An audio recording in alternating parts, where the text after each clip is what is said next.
2021 ജൂണിലെ question പേപ്പറിൽ നമ്മൾ ഇന്ന് ഡിസ്കസ് ചെയ്യുന്ന question explain the meaning of creativity and describe it's various stages എന്നുള്ളതാണ്.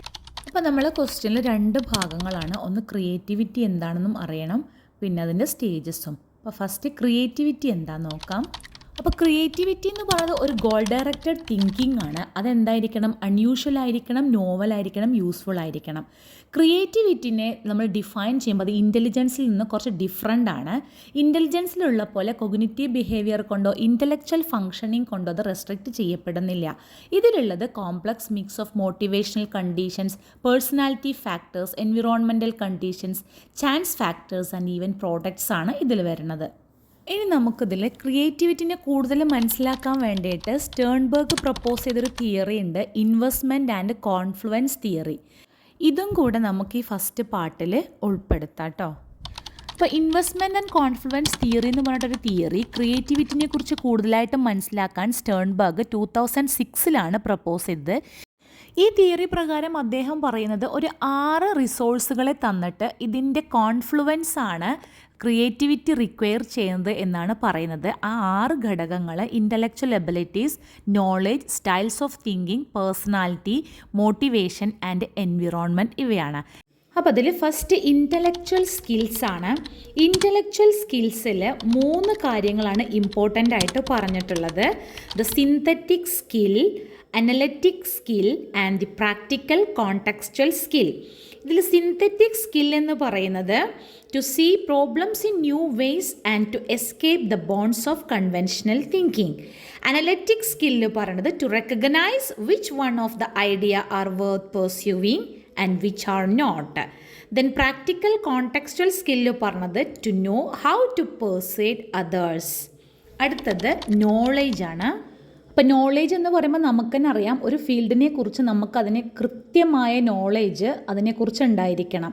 ഇപ്പോൾ മുന്നേ നമ്മളൊരു കാര്യം ക്രിയേറ്റീവായിട്ട് തിങ്ക് ചെയ്ത് തുടങ്ങി, പക്ഷെ നമുക്കവിടെ ഫെയിലിയർ സംഭവിച്ചിട്ടുണ്ടെങ്കിൽ അതിൻ്റെ പ്രോബ്ലംസ് കൂടി നമുക്ക് മുൻകൂട്ടി കാണാൻ ഈ നോളേജ് എന്നുള്ള കാര്യം ഹെൽപ്പ് ചെയ്യുന്നു എന്നുള്ളതാണ് നോളേജിൽ പറയാനുള്ളത്. അടുത്ത തിങ്കിങ് സ്റ്റൈൽസ് ആണ്. തിങ്കിങ് സ്റ്റൈൽ എന്ന് പറയുന്നത് ഒരാൾക്ക് അയാളുടെ സ്കിൽസിനെ വ്യത്യസ്ത രീതിയിൽ ചിന്തിക്കാനുള്ള ശേഷി ഉണ്ടായിരിക്കണം. ഇതൊരു ക്രിയേറ്റീവായ കഴിവാണ്. അതാണ് തിങ്കിങ് സ്റ്റൈലിൽ പറയണത്. ചിലപ്പോൾ നമ്മൾ ന്യൂ ആയിട്ട് ചിന്തിക്കാൻ നോക്കും, ചിലപ്പോൾ ഒരു കാര്യത്തെക്കുറിച്ച് കൂടുതലായിട്ട് ആഴത്തിൽ ചിന്തിക്കും. ഇങ്ങനെ പല പല സ്റ്റൈലുകളിലായിട്ട് തിങ്കിങ്ങിനെ കൊണ്ടുവരുന്നതാണ് തിങ്കിങ് സ്റ്റൈൽ എന്ന് പറയുന്നത്. അടുത്തത് പേഴ്സണാലിറ്റി. പേഴ്സണാലിറ്റിയിൽ പറയണത് ചില ആട്രിബ്യൂട്ട്സ് ആണ്. Attributes like willingness to overcome obstacles, willingness to take sensible risk, willingness to tolerate ambiguity, self efficacy. ഇത്തരം ചില ആട്രിബ്യൂട്ട്സുകൾ ഉള്ളതാണ് പേഴ്സണാലിറ്റിയിൽ വരുന്നത്. ഇത് ക്രിയേറ്റീവ് തിങ്കിങ്ങിന് അല്ലെങ്കിൽ ക്രിയേറ്റിവിറ്റിൻ്റെ ഒരു പ്രധാന ഘടകമാണ്. അടുത്തത് മോട്ടിവേഷനാണ്. മോട്ടിവേഷൻ എന്താണെന്ന് നമുക്കറിയാം. ഏതൊരു കാര്യം ചെയ്യുകയാണെങ്കിലും ഒരു മോട്ടിവേഷൻ നമുക്കുണ്ടെങ്കിൽ അതിൻ്റെ ഇഫക്റ്റ് എന്ന് പറയുന്നത് കുറച്ച് വലുതായിരിക്കും. അതുതന്നെയാണ് ഇവിടെയും സംഭവം. ക്രിയേറ്റീവായിട്ടുള്ളൊരു സംഭവം വരണമെങ്കിൽ ഒരു മോട്ടിവേഷൻ ഉണ്ടെങ്കിൽ അത് തീർച്ചയായും ക്രിയേറ്റീവ് ആയിരിക്കും എന്നാണ് മോട്ടിവേഷൻ കൊണ്ട് ഉദ്ദേശിക്കുന്നത്. അടുത്തത് എൻവിറോൺമെൻ്റ് ആണ്. അപ്പോൾ എൻവിയോൺമെൻ്റ് എന്ന് പറഞ്ഞിട്ടുണ്ടെങ്കിൽ ഒരു ക്രിയേറ്റീവ് വർക്കിന് എന്ത് അത്യാവശ്യമാണ്? ഒരു സപ്പോർട്ടീവായിട്ടുള്ള എൻവിയോൺമെൻറ്റ് അത്യാവശ്യമാണ്. എൻവിയോൺമെൻറ്റ് ഇല്ല എന്നുണ്ടെങ്കിൽ ഒരു പക്ഷേ നമ്മുടെ ആ ക്രിയേറ്റീവ് ആയിട്ടുള്ള തിങ്കിങ് അല്ലെങ്കിൽ ക്രിയേറ്റീവ് ആയിട്ടുള്ള പ്രോഡക്റ്റിന് നമുക്ക് ഡിസ്പ്ലേ ചെയ്യാൻ സാധിക്കില്ല. ഇനി ഇവിടെ കോൺഫ്ലുവൻസ് എന്ന് പറയുന്നത് ഈ 6 കോമ്പോണൻറ്റിൻ്റെ ഒരു പേഴ്സണിൽ ഈ 6 എലമെൻസും ഇൻവോൾവ് ആകുമ്പോഴാണ് ക്രിയേറ്റിവിറ്റി ഉണ്ടാകുന്നത് എന്നാണ് സ്റ്റേൺബർഗിൻ്റെ investment and confluence theory of creativity പ്രകാരം ക്രിയേറ്റിവിറ്റിയെ നമ്മൾ മനസ്സിലാക്കിയെടുക്കുന്നത്. അല്ലെങ്കിൽ what is the meaning of creativity എന്നുള്ളതിനുള്ള ഉത്തരം ഇതാണ്. ഇനി അടുത്ത സെക്ഷൻ എന്ന് പറഞ്ഞിട്ടുണ്ടെങ്കിൽ സ്റ്റേജസ് ഓഫ് ക്രിയേറ്റിവിറ്റിയാണ്. ക്രിയേറ്റിവിറ്റീൻ്റെ സ്റ്റേജസ് 4 സ്റ്റേജസ് ആണുള്ളത്. അതിൽ ഫസ്റ്റ് സ്റ്റേജ് പ്രിപ്പറേഷനാണ്. പ്രിപ്പറേഷനിൽ gathering informations and materials, identifying source inspiration and acquiring knowledge, ഇത്രയും കാര്യങ്ങളാണ് പ്രധാനമായിട്ടും വരുന്നത്. ഒരു ഇൻറ്റേർണൽ ഫങ്ഷനാണ്, അതായത് ഡീപ്പായിട്ട് തിങ്ക് ചെയ്യേണ്ട ഒരു ഘട്ടമാണ് പ്രിപ്പറേഷൻ എന്ന് പറയുന്നത്. രണ്ടാമത്തത് സ്റ്റേജ് ഓഫ് ഇൻക്യുബേഷൻ. ഈ ഇൻക്യുബേഷനിൽ പറയുന്നത് നമ്മൾ ഫസ്റ്റ് സ്റ്റേജിൽ ഇൻഫർമേഷൻ ഗ്യാദർ ചെയ്തതിനെ നമ്മൾ എന്ത് ചെയ്യുന്നു, അത് ഡീപ്പായിട്ട് അത് മൈൻഡിൽ സെറ്റ് ചെയ്ത് വെക്കുന്നതാണ് ഇൻക്യുബേഷനിൽ വരുന്നത്. അതായത് taking diverse ideas and influences and finding new ways to bring them together.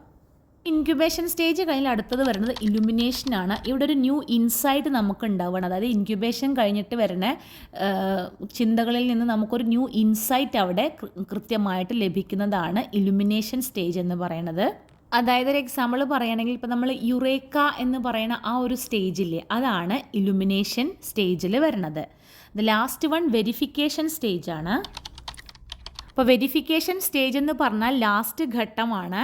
ഇവിടെ കാര്യമായിട്ട് അത് നമ്മൾ കൊണ്ടുവന്നിട്ടുള്ള ഐഡിയാസിന്, അതായത് നമുക്ക് പ്രിപ്പറേഷൻ കഴിഞ്ഞു, ഇൻക്യുബേഷൻ കഴിഞ്ഞിട്ട് ഒരു ഇലുമിനേഷനും കഴിഞ്ഞിട്ട്, അതായത് ഇൻസൈറ്റും കിട്ടിക്കഴിഞ്ഞാൽ എന്താണോ ആ ക്രിയേറ്റീവ് വർക്ക് അതിൻ്റെ ഒരു രൂപം കണ്ടെത്തുന്ന അവസാനത്തെ സ്റ്റേജാണ് വെരിഫിക്കേഷൻ. ഇവിടെ നമ്മൾ ആ ചെയ്തു വച്ചിട്ടുള്ള ക്രിയേറ്റീവ് വർക്കിനെ ടെസ്റ്റ് ചെയ്യുകയും ചെക്ക് ചെയ്യുകയൊക്കെ ചെയ്യുന്ന അവസാനത്തെ സ്റ്റേജാണ് വെരിഫിക്കേഷൻ എന്ന് പറയുന്നത്. ഇങ്ങനെ 4 സ്റ്റേജസ് ആണ് ക്രിയേറ്റിവിറ്റിക്കുള്ളത്: preparation, incubation, illumination and verification. അപ്പോൾ ഇത്രയാണ് ഈ ക്വസ്റ്റ്യൻ്റെ ആൻസർ. എല്ലാവർക്കും മനസ്സിലായെന്ന് വിചാരിക്കുന്നു. Thank you for watching.